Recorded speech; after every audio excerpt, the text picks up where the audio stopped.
Hi friends, I need a reset. It is 10 o'clock on the dot on Monday morning, and being unemployed, having the overwhelm of grad school, buying and selling a house, I've just been all over the place and kind of not doing the things I need to be doing.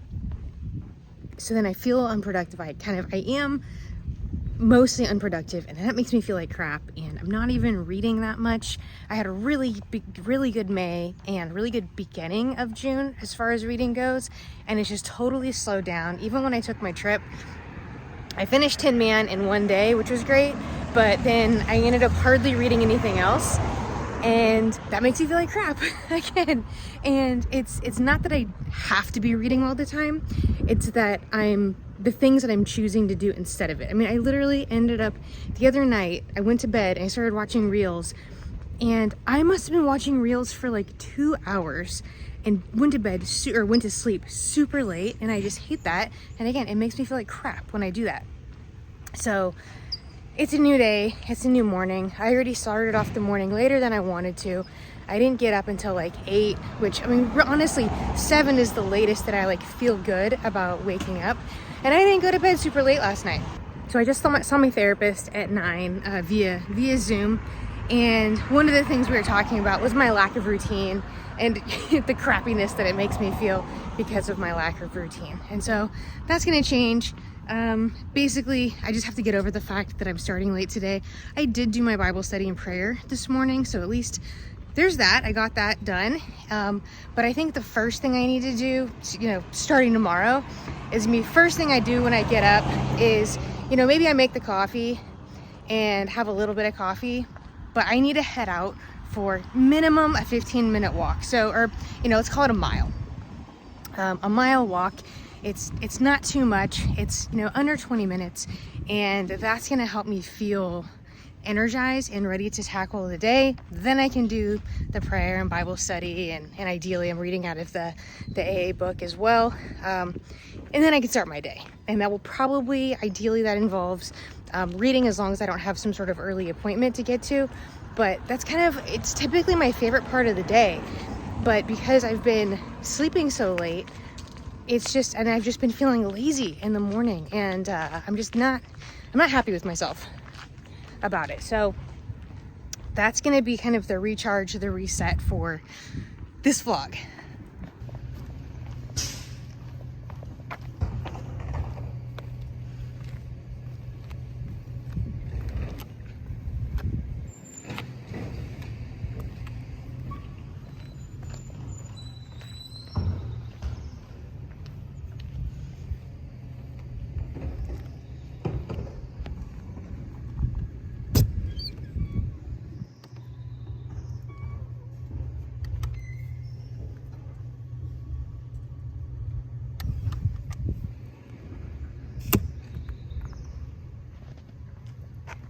I just saw something really sweet. It's a garbage pickup day, if you couldn't figure that out. And I see the truck pull up on the opposite side of the street from me, and the trash collector gets out of his truck and starts walking up. He goes and opens the gate for somebody. I'm thinking, this must be like an elderly person, and he just knows that they're not capable of taking the trash out. And so he went and pulled out the trash can so that he could empty their trash. I thought that was just really sweet. I didn't know that was something that they would do. I don't know if it's just that guy or if that's kind of a general service that they provide, but that was really nice. So as far as what I did get done, let's focus on the positive now that I've berated myself. Yesterday, or over the weekend, I did get a little bit of productivity, some work done as far as the house goes. I had a lot of old uniform parts from my late husband, and they've just been sitting in my closet, taking up a bunch of space in garment bags. And I decided it was finally time to do something with those. I don't need them. The only thing I'm gonna keep is his final dress blues coat. So after he was injured, when he was medically retired, they went and got him a new one that was actually gonna fit him post-injury. And they mounted medals on it. So he's got his medals, his ribbons, his proper rank, and there's like hash marks on the arm to signify 8 years in the Marine Corps. And that's the one I'm gonna keep. So I ended up dropping off the green service dress uniform. I ended up giving that to his mom, as well as one of the shirts to his nephew. And then I brought over another shirt to my nephew Sam, my sister's son. And other than that, I took the rest of the uniform parts. I mean, it was just a bunch of shirts that honestly he never wore because he always wore camis. Took that over to the Army Navy store, gave that to them, and got rid of some stuff, cleaning out my closet. And I got 6 more bags of clothes. I cannot believe how much clothes I have gotten rid of so far. Just like, I've probably had 3 carloads of just clothes that I've gotten rid of over these last couple months. And then what I'm up to, and when I'm not talking to you, is I'm listening to Gone with the Wind by Margaret Mitchell. My book club meets on Friday, and we'll be discussing that. I think all but 2 of us have finished it at this point, and I'm about 75, maybe 80% through with it, and it's so good. Oh my gosh, it's so good. I had started reading it a few years ago and made it maybe 150 pages into it, and then just kind of magpie syndrome got me, squirrel, and I got sucked into other things. And I think just because it's such a behemoth, I kind of lost interest. And oh, sorry, I just got a text that distracted me. Squirrel. But I'm loving it. It's such a great story following Scarlett O'Hara, pre, during, and post Civil War. She's not a very likable character. She's got a lot of flaws, and she's really not. Her biggest thing is she doesn't conform to the societal standards at the time. She's her own woman, and a lot of her life is consumed around men. And there's one particular man that she's in love with, but he ends up marrying somebody else. This happens really right at the beginning of the book. She gets married multiple times, but the Rhett Butler character, it's kind of like Elizabeth Bennet and Darcy kind of situation, where it's a kind of a contentious relationship, but the sexual tension is so there. And she's a big manipulator, but he sees right through her BS. And it's a really cool relationship, and I can't wait for, it's like an enemies to lovers, story, and they're not together at this point, and so I think that's kind of going to be the climax of the story. She's doing what she needs to do in order to get by, and she wants more than to get by. She wants to be able to keep her family land. She wants to be able to keep their the lifestyle that they were accustomed to be living. And of course, now that the slaves have been free, she still wants to keep her people, that the black folks that she's been raised with. And it's an interesting dynamic because she doesn't see them as equals by any means, but she also sees them as humans, and is offended when the Northerners now come up, the Yankees come down and start speaking ill of them. And she calls it, as one character, he is like slandered by this white woman, Northerner, and she's like, he's family, he's part of this family. So it's an interesting dynamic there. My arm is getting really sore. I'm really tired at this point, so I'm gonna go ahead and stop talking and start listening to Gone with the Wind.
video about pineapple on pizza. Yay or nay? It's a quite divisive subject. You know where the best place to get scrubs is? The passenger side of my best friend's ride.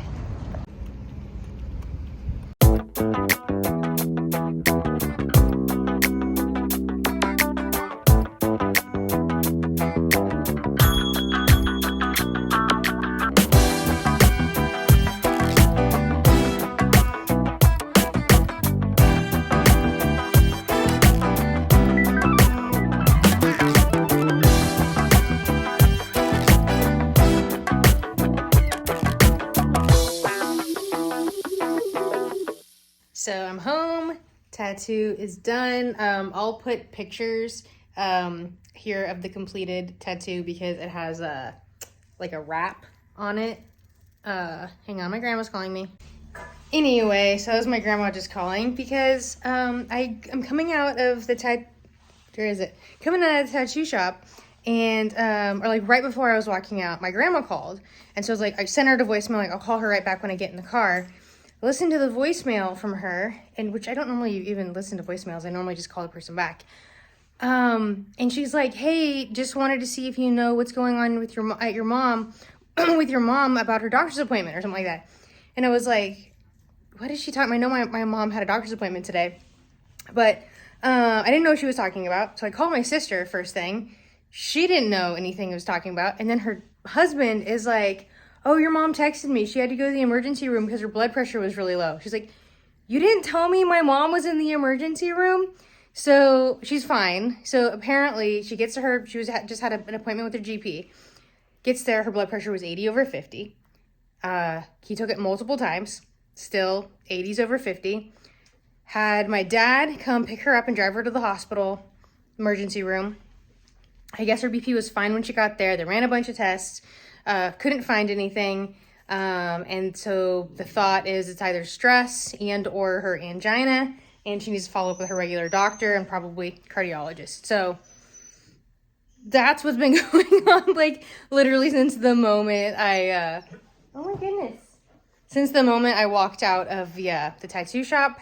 It basically, if you've never had one, it feels like a really bad sunburn. But I'm like so stoked for it. I absolutely love it. My friend kept texting me all day, like for updates and like cheering me on all day. So that was really fun. And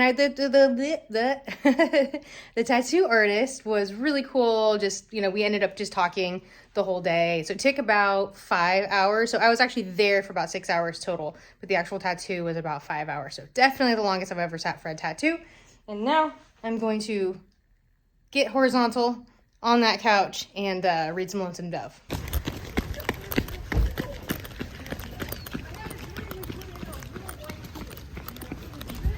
You guys will want a backyard. You think so? Yeah, there's like a big space. They have a lot of like sprinklers. Monumental.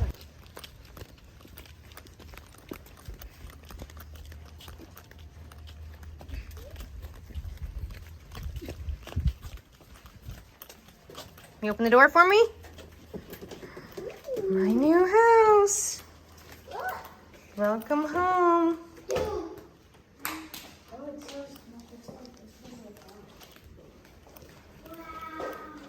Smells like clean.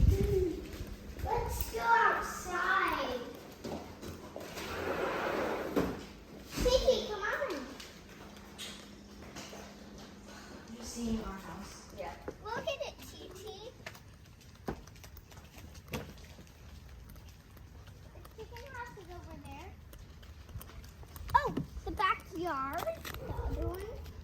Right here. Come on.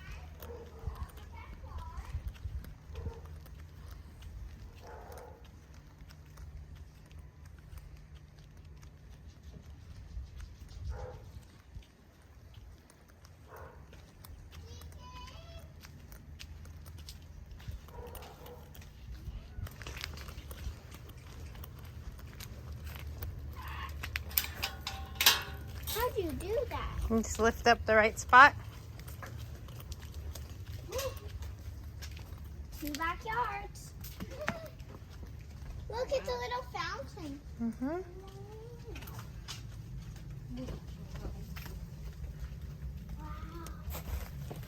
So much room for me and Charlie to play. Yeah. I was just recording. I just thought I was recording and I wasn't. So this is my new house. It's official. The old owners have left. I grew up in this house. You know, we've been neighbors since 1985, and I grew up with their kids, their two youngest kids. The oldest of the boys is a year younger than me, and the youngest is 6 weeks younger than my sister. So we grew up playing in this house. There was a doughboy pool in the backyard. There's a garden there now. Right here, there was a couch, and we used to play WrestleMania with the couch cushions. And then like video games in the living room. Kathy always had twin pops, you know, like the twin pop popsicles. So we just kind of sent them off. It was a tearful goodbye, particularly for Kathy and my mom. And so now meeting the contractor tomorrow. I think I'm gonna keep the cabinets as they are, but we're gonna change the backsplash. Which way does my hand go? Change the backsplash and the countertops. I'm not sure about the backsplash yet, but the countertops are gonna be like a white quartz. Changing out the bathrooms pretty much completely, and new carpets in the bedrooms. Oh my God. There you go.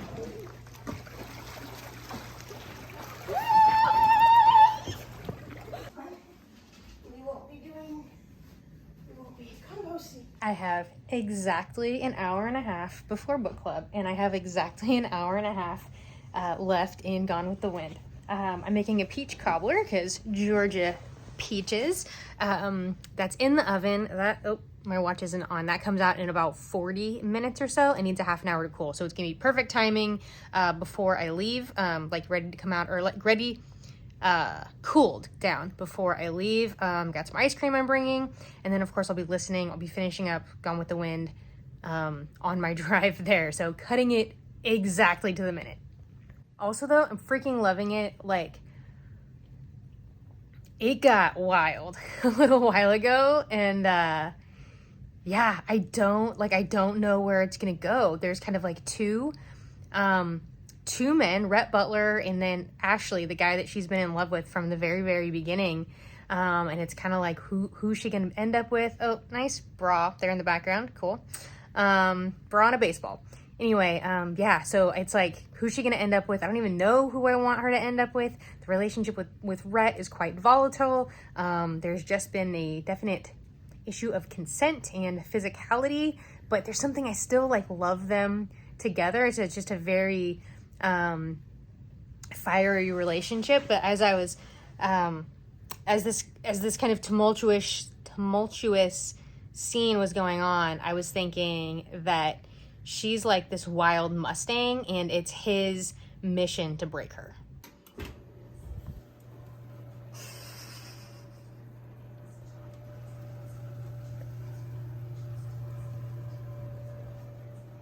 Okay, 7:04. It's book club time. I just finished.